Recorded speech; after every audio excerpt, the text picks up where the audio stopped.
Nos sentimos bien alegres de estar aquí en la casa de Dios. Bueno, pues con este clima tan especial que no hay normalmente aquí en nuestra tierra, pero que agradecemos a Dios por este clima.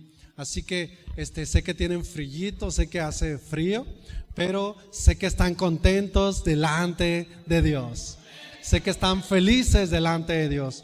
Hermanos, pues vamos a comenzar a hablar un tema el cual yo he titulado con una pregunta que dice: ¿quién soy yo? Vamos, diga conmigo esa pregunta, por favor. Otra vez, más fuerte, diga conmigo esa pregunta. Muy bien, hermanos, pues como les dije, en todo este mes vamos a estar tratando cosas que tienen que ver con nuestra identidad. Yo les decía, hermanos, en el viernes pasado, yo les comentaba a ustedes que estén muy atentos, hermanos, porque estoy completamente seguro que no importa los años que usted tenga en la iglesia o sirviendo a Dios o siendo cristiano, cristiana, estoy completamente seguro que Dios le va a mostrar unas cosas nuevas que anteriormente usted no sabía. De verdad se lo digo, Dios va a mostrarle algunas cosas que usted no sabía que Dios tenía en sus planes para nosotros, para ti. Así que, hermanos, de esa forma yo quiero hablarles de todo eso, con esta pregunta: ¿quién soy yo? Todo acerca de la identidad. Hermanos, cuando nosotros venimos a Cristo Jesús, que llegamos al Evangelio, nos comienza un proceso en nuestra vida de identificarnos a través del Evangelio. Así que vamos conociendo cosas nuevas que anteriormente no conocíamos, que están en la Biblia, muchas de ellas o todas están en la Biblia. Y el proceso de nosotros para identificarnos es ir conociendo todos los planes bíblicos que Dios ya trazó desde el principio para nosotros, de forma que nos damos cuenta de la identidad, o más bien nos damos cuenta de nuestra identidad desde la vida de Adán. Luego con Eva nos damos cuenta de otras cosas acerca de nuestra identidad, y de ese modo todos los patriarcas y hasta los tiempos después de Cristo, la Biblia nos cuenta de muchas veces de cuál es nuestra identidad delante de Él. Amén, hermanos. Y si en algo trabaja el diablo, es para destruir nuestra identidad o para transgiversar nuestra identidad, para hacernos creer algo que nosotros no somos delante de Dios o que Dios no preparó para nosotros. Pero eso el diablo se enfoca mucho para lograrlo, de modo que nosotros tengamos días de dudas de quién somos, de qué significa nuestra vida delante de Dios y todo ese tipo de situaciones. Cuando estaba leyendo estas cosas, yo entendí que el ataque principal que el diablo tuvo contra Jesús fue acerca de su identidad. ¿Se acuerdan ustedes cuando Jesús fue a orar al monte y durante 40 días y 40 noches estuvo en oración y en ayuno en el monte, allá estando solo? Y nosotros nos damos cuenta, hermanos, yo leía de cómo el diablo fue a atacar a Jesús. Y el ataque principal gira en base a una frase donde le dice: si tú eres el Hijo de Dios. ¿Cuál fue la frase principal del ataque? Si tú eres el Hijo de Dios, haz que estas piedras se conviertan en pan. Si tú eres el Hijo de Dios, haz o habla tal cosa. Y todo el ataque giró en base a la identidad de Jesús. Si tú eres. Hermanos, ¿cuántas de las veces nosotros no tenemos ese mismo ataque, pero no identificamos por qué o cómo es que proviene ese ataque o hacia dónde va dirigido ese ataque? El apóstol Pablo dice: por lo tanto, nosotros no debemos de ignorar las maquinaciones de Satanás, porque él siempre está ideando cosas en base a la estrategia de ataque que tiene contra nosotros. Y nuevamente le repito, mayormente es contra tu identidad, contra quién eres tú para Dios. Con que tú eres cristiano. Y luego muchas veces no les pasa de que nos va mal y se vienen pensamientos a nosotros que dice: ¿y por qué te va así si eres cristiano? ¿Y por qué no tienes tal cosa si eres cristiano?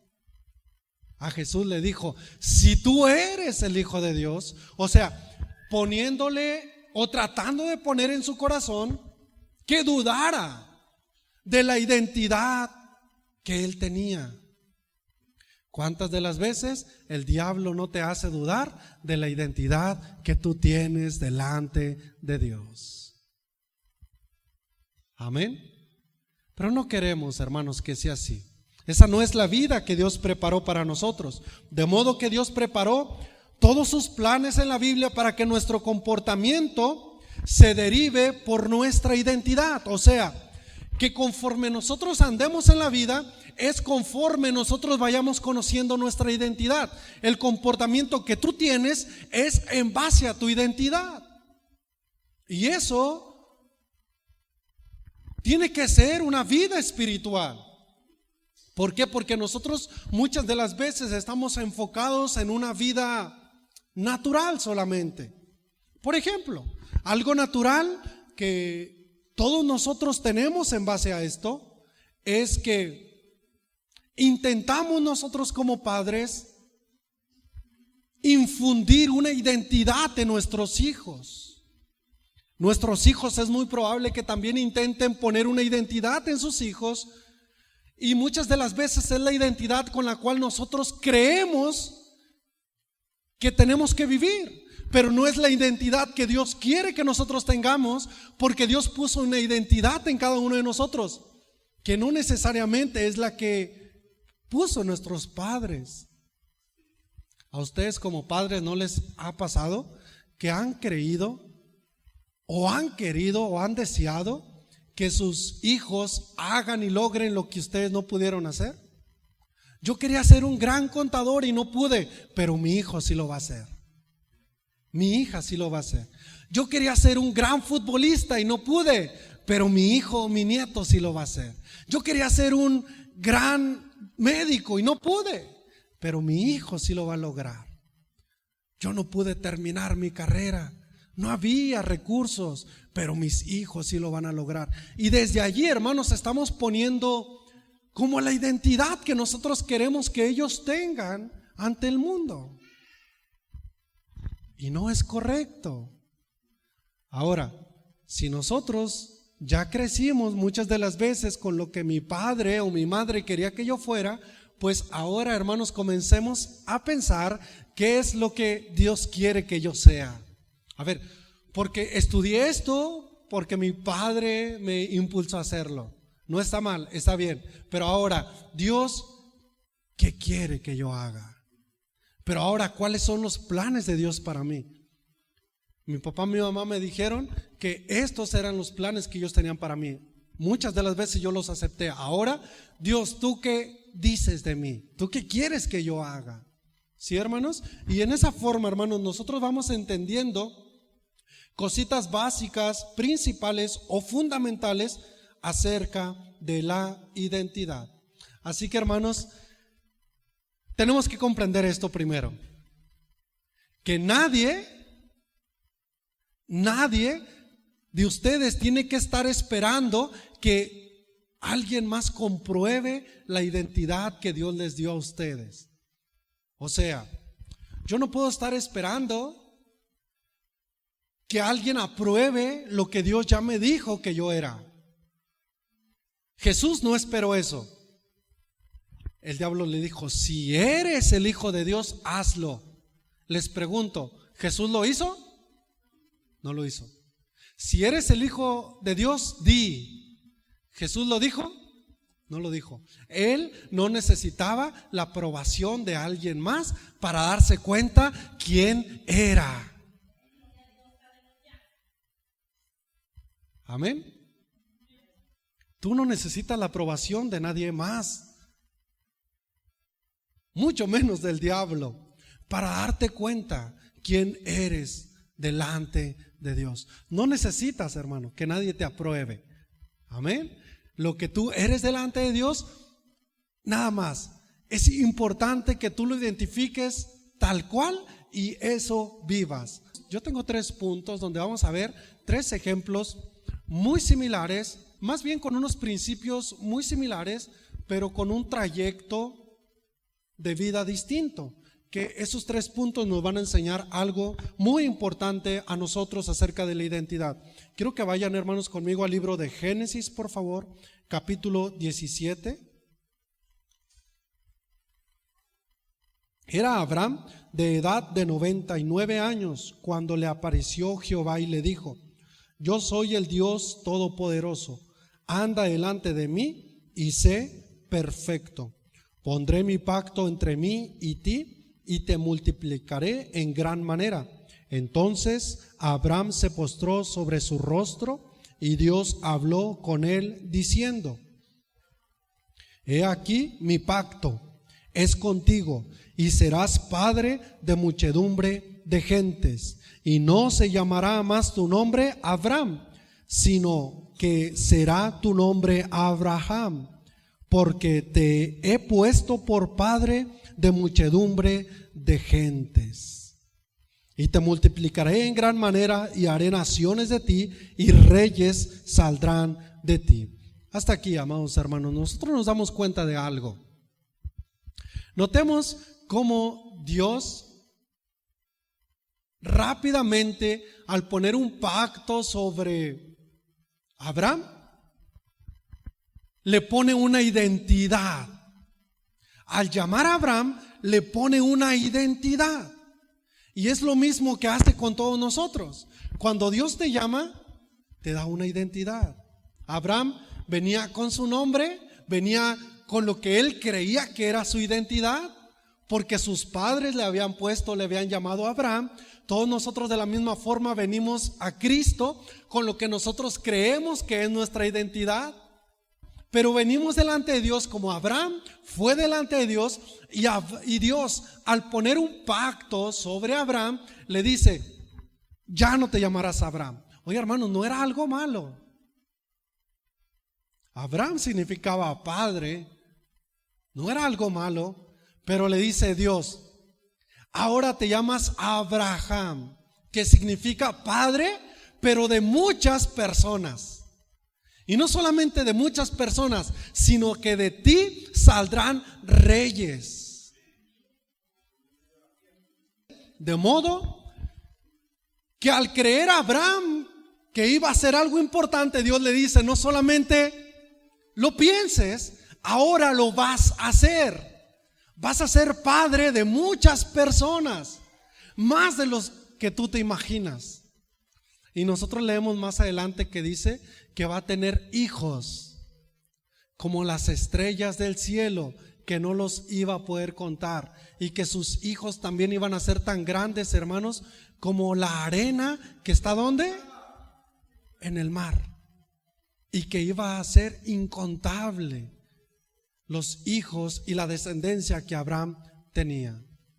Amados hermanos, y Dios puso en el corazón de Abraham que creyera firmemente en esa identidad. Cuando Dios pone algo sobre ti, Dios quiere que creas firmemente en eso. ¿Cuántos dicen amén? Cuando Dios te llama para que seas algo, Dios quiere que lo creas firmemente, de modo que comiences a ejercerlo con todo tu corazón, porque Dios lo puso. Ahora trabajemos por eso. Abraham comenzó a trabajar por eso y le vinieron hijos, y se fue cumpliendo la promesa de Dios para Abraham. De modo, hermanos, que esa promesa sigue vigente hasta ahora. Así que nosotros conocemos ahora que los hijos de Abraham se siguen reproduciendo de manera incontable por todo el mundo. Hermanos, por cierto, tengo que decirles, ayer volvieron a atacar a Israel. Esa es la nación de Abraham, o los hijos y nietos y linaje de Abraham. Hermanos, recibieron bombas de parte del pueblo de la nación de Gaza, que son vecinos, que siempre están en contienda por la situación de Jerusalén. Por eso es que Jesús dijo, los verdaderos adoradores adorarán al Padre en espíritu y en verdad, diciéndoles, no es ni en este monte ni en aquel. Mientras ustedes se peleen por Jerusalén, no es así la situación. Es más grande, la adoración es más grande que un territorio. La adoración es más grande que un pedazo de tierra. Pero bueno, así hay muchas naciones de alrededor que se están peleando, y no solamente alrededor, sino del mundo, que se están peleando por esa capital o esa tierra que se llama Jerusalén. Y hasta la fecha, desafortunadamente, ¿verdad?, por el corazón de las personas endurecido contra Dios. Amén. Y ahorita cuando hablemos del segundo personaje, hablaremos un poquito más de lo que actualmente también está pasando hoy en Israel. Hermanos y hermanas, nosotros pues a través del ejemplo de Abraham nos damos cuenta que lo que nosotros creemos que es nuestra identidad delante de Dios, cuando nosotros venimos a su presencia, Él o nos va a cambiar lo que nosotros creemos que es nuestra identidad, o la va a engrandecer con su poder. Lo que hizo con Abraham fue engrandecer. ¿Esto para qué? Para que ahora él viviera a través de la certeza que Dios había hecho y que lo había llamado. Que él creyera en esa certeza con mucha confianza. Hermanos, esto es importante. Ustedes crean, hermanos, que Dios los llamó. Crean que son hijos de Dios. ¿Cuántos lo creen, hermanos? Crean que son hijos de Dios. Y cuando vengan problemas, hermanos, donde ustedes duden que son hijos de Dios, y llegue el diablo y diga, ¿y eso que eres? Hijo de Dios, según tú. Hermanos, ustedes crean firmemente que son hijos de Dios. Amén. Amén. Eso no debe de cambiar, hermanos, por nada. Eso no debe de cambiar por alguna situación que esté pasando en nuestra vida. Muy bien, hermanos, queremos ver la segunda situación o el segundo ejemplo en Génesis capítulo 32, allí poquito adelante. Vayan conmigo, por favor. Y se levantó aquella noche y tomó sus 2 mujeres y sus 2 siervas y sus 11 hijos y pasó el vado de Jacob. Los tomó pues e hizo pasar el arroyo a ellos y a todo lo que tenía. Así se quedó Jacob solo y luchó con él un varón hasta que rayaba el alba. Y cuando el varón vio que no podía con él, tocó en el sitio el encaje de su muslo y se descoyuntó el muslo de Jacob mientras con él luchaba. Y dijo, déjame, porque raya el alba. Y Jacob le respondió, no te dejaré si no me bendices. Hermanos, ¿saben lo que significa Jacob? Jacob significa suplantador. Ok, en un lenguaje mexicano significa tramposo, suplantador, mentiroso. Eso significa Jacob. Yo espero que no haya nadie aquí que se llame Jacob. O si hay alguien, pues que se le quite lo tramposo. Que se les quite lo tramposo. Hermanos, Jacob significa tramposo. Hermanos, ¿ustedes creen que Jacob vivía a gusto con su identidad? No, él no había pedido esa identidad, pero él con un propósito de Dios había adquirido esa identidad, que iba a ser suplantador. Esto quiere decir que a través de engaños, él y junto con su madre iban a engañar a Isaac, su padre. ¿Para qué? Para que la bendición que normalmente era para Esaú la tomara Jacob. Esto cumpliendo un acto profético que Dios planeó desde el principio. ¿Cuántos dicen amén a esto? Es un acto profético que Dios había planeado. Pero junto con esa planeación, Jacob estaba teniendo un problema, un conflicto dentro de su identidad, ya que las personas lo identificaban como tramposo, como suplantador, como mentiroso. Y Dios tenía que estar trabajando en el corazón de Jacob, como muchas de las veces también trabaja en nuestro corazón. ¿Por qué? Porque cuando nosotros venimos a Cristo, venimos con una creencia de que somos nosotros, y venimos a Cristo nuevamente y nos damos cuenta que no es así. Jacob se dio cuenta que delante de Dios no tenía que vivir y que presentarse de esa forma. Así que él, cuando vio y tuvo la oportunidad de pelear por esa bendición, ¿sabe qué significa bendición? En esta raíz dice Jacob: no te voy a dejar si no me bendices. Le estaba diciendo: no te voy a dejar si no bien dices de mí. ¿Por qué? Porque la gente, ¿qué decía de él? Que era un suplantador, que era un tramposo. Y Jacob le dice al ángel: no te voy a dejar si ahora no dices bien de mí. Tienes que decir bien de mí. Ya no quiero ser conocido como el suplantador. Ya no quiero ser conocido, ya no quiero yo cargar con la identidad de mentiroso ni de tramposo. Oiga, hermanos, cuando venimos del mundo y venimos cargando esa identidad de que éramos mentirosos o tramposos o rateros o lo que sea, tenemos que venir a Dios y decirle: cámbiame esa identidad. Yo ya no quiero que la gente me conozca como el grosero, porque la gente allá afuera me conocía como el grosero, como el mentiroso, la mentirosa, como el que mejor pelea o el pleitista, como el más enojón. ¿Alguien de ustedes todavía lo conocen así o la conocen así, como el más enojón? No le digas nada, no es de pocas pulgas, o es muy enojón o enojona. Eso usted tiene que esforzarse para que no sea así. Hay esposos aquí que voltean a ver a su esposa y diciendo: híjole, se me hace que te hablan. ¿Por qué? Porque la esposa suele, pues con la vida, ¿no? Que del ajetreo de los niños y hasta los hijos, ¿verdad? Suelen ser así, ¿verdad? Que sí, como que no, mi mamá se enoja y se enoja. Hermanos, esa es una falsa identidad que el diablo quiere que nosotros tengamos, pero no debe ser así. Amén. Usted no es como Jacob, no es ni el mentiroso, ni el tramposo, ni la tramposa, ni la enojona, ni el enojón. No, eso Dios no quiere para nuestras vidas. Amén. Muy bien. Jacob le dice: no te voy a dejar si no hablas bien de mí, si no dices bien de mí. Entonces notemos ahí en el versículo 27 que le dice: y el varón le dijo: ¿cuál es tu nombre? Oiga, hermanos, ¿ustedes creen que él no sabía cuál era su nombre?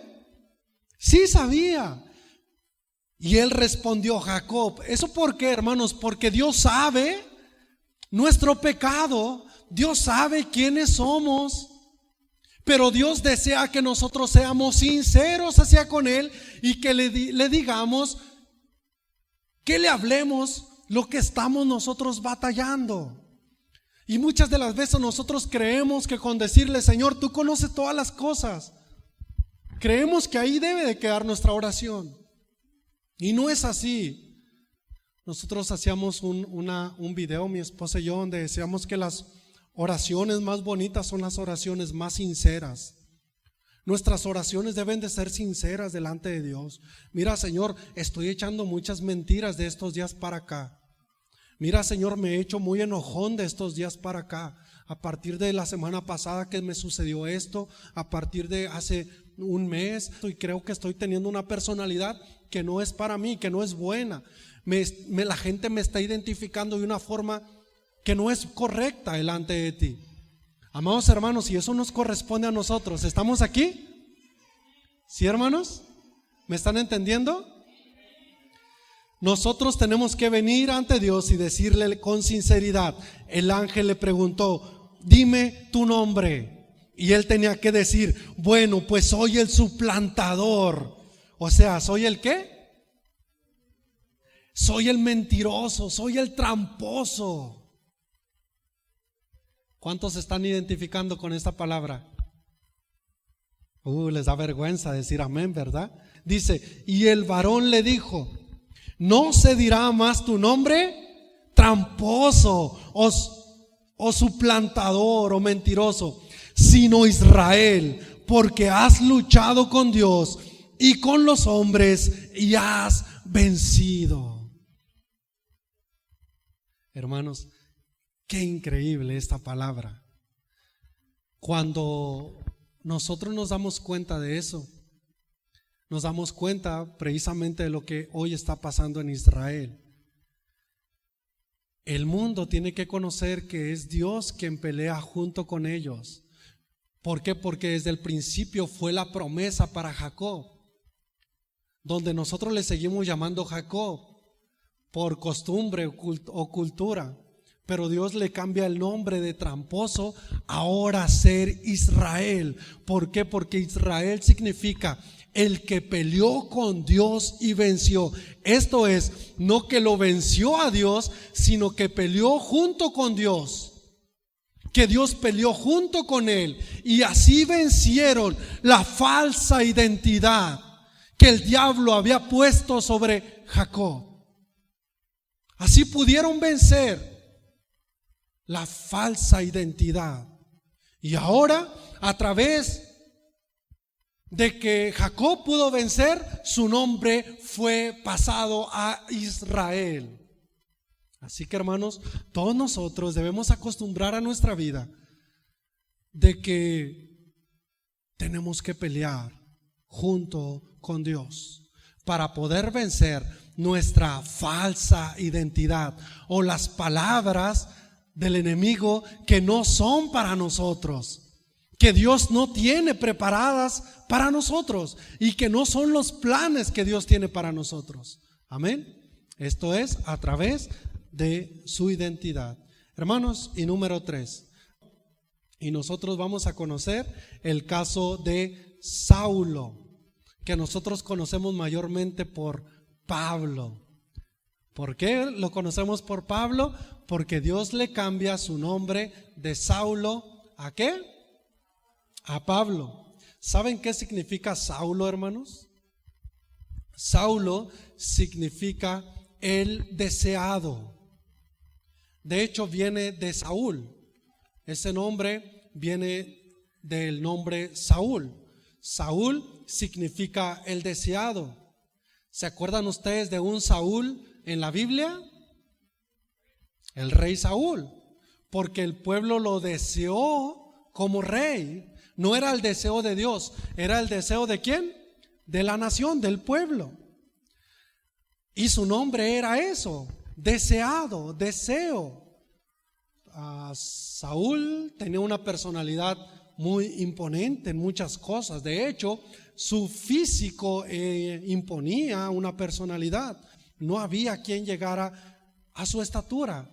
Él sobrepasaba a todos los demás. Aparte que era un hombre, dice la Biblia, de buen parecer. Así que su fisonomía imponía presencia y su presencia le imponía hacia las demás personas deseo. Y por eso es que todo el pueblo deseó que él fuera el rey de Israel, porque eso significa su nombre, deseo, el hombre deseado. Y con Saulo pasaba algo similar. Él había crecido en una cuna de oro, si lo podemos llamar en esa frase. Él había crecido bien educado desde niño. Él desde muy joven fue parte del consejo principal en las sinagogas y fue un judío bien importante, de modo que nosotros lo hemos leído en Filipenses, circuncidado al 8º día, en cuanto a la ley era fariseo, maestro y tantos títulos que la gente le tenía a él, porque desde muy niño fue deseado él en todos esos aspectos delante de las personas. Aunque su aspecto físico no era similar al de Saúl, su aspecto físico era muy bajito y no tenía pelo, al menos como el de Saúl. De hecho, se dice que era calvo. Pero hermanos, nos damos cuenta ahí de muchas cosas. De que también Pablo, a través de lo que él fue desarrollando, desarrolló su nombre que era deseado. Pero cuando tiene un encuentro con Dios, Dios también le cambia su identidad y ahora le pone Pablo. ¿Saben qué significa Pablo? Es raro, voy a contar un chiste medio raro y feo, pero es así. ¿Se acuerdan de Pablo Mármol, el de los picapiedras? Se llamaba así porque él era ¿qué? Era chaparrito, era bajito. Pablo significa bajito o chaparrito. Eso significa Pablo. Así que pequeño es un hombre delante de Dios. No quiere decir que Dios lo estaba menospreciando por ser chaparrito, no.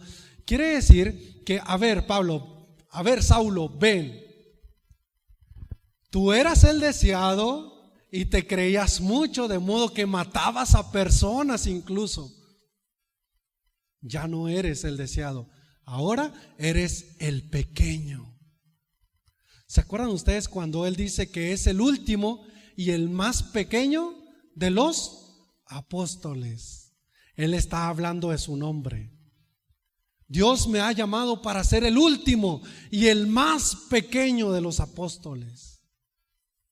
Hermanos, Dios quitó el orgullo que podía haber en un hombre que era muy deseado. Y esto es importante, hermanos, que quizá aquí haya personas que fueron muy deseadas, que quisieron o que tenían cosas que los demás no tenían, de modo que había gente aquí que era muy presumida, que tenía ciertas capacidades o estudios en la escuela, de modo que era algo presumido o presuncioso, presunciosa. Hermanos, Pablo era algo similar, pero Dios le cambia la identidad. Ahora eres pequeño delante de mí y delante de los hombres. Y eso es importante, porque Pablo fue conociendo que él no tenía valor delante de las personas, que todo lo que a él lo hacía grande delante de Dios lo hizo menos, pequeño. Que era circuncidado el 8º día, que era maestro, que era fariseo, que era en cuanto a la ley perseguidor. Todos los títulos y nombres que él tenía delante de las personas, Dios se los transformó, Dios se los cambió. Ahora por ser pequeño. Entonces Pablo entendió perfectamente eso y dice: todas las cosas que anteriormente me hacían ser deseado, las tengo ahora como pérdida, las estimo como basura, por ahora conocer a Cristo. Amén, hermanos. Hermanos, debemos de doblegarnos delante de su presencia. La identidad que Él tiene para nosotros es lo más grande y lo más glorioso que puede haber en nuestras personas.